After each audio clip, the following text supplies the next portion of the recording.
Filipino white boy, on a scale from 1 to 10, what do you make of the China deal? I consider it a 2. I don't trust China to honor the agreement. I don't trust it either. My read on the deal with China is both sides get to say they get what they want.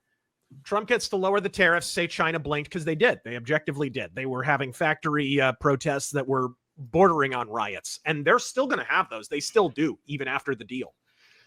China gets to ramp up the propaganda machine saying that the United States blinked, and all the lulberts who hate tariffs get to say that Trump blinked as well, and right.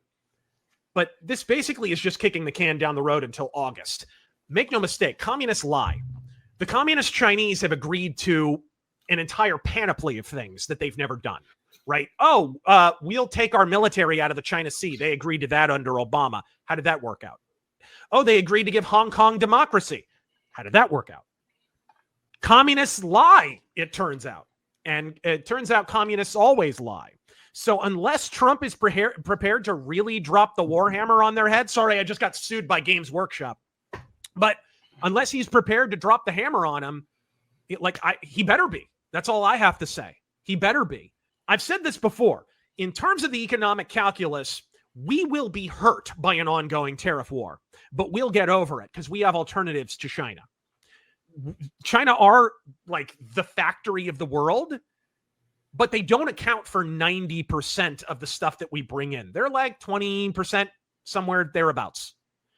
We can make that up with other countries, or we can move a lot of that production here. You've heard a lot of stories during the tariff war of like, there's a microchip factory right here in Arizona that now is going to be handling the production of microchips instead of a Chinese factory, right? And that place is really, really hopping right now. And there are many such cases during this tariff war. So it would hurt us, but we would get over it.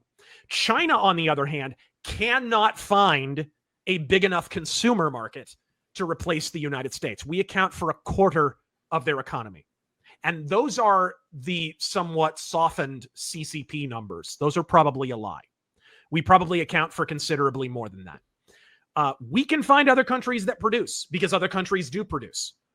China is not going to find. China could bundle a bunch of European countries together and still not account for what they're going to lose by losing out on the U.S. consumer market.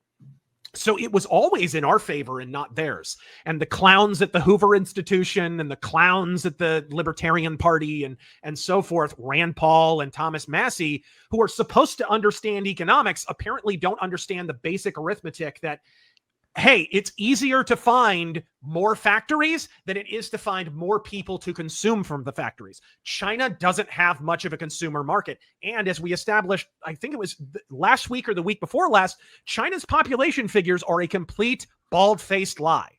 Not only is their consumer market not the equal of the United States, it's not even the equal of what they claim it is. Like, it's considerably lower than that.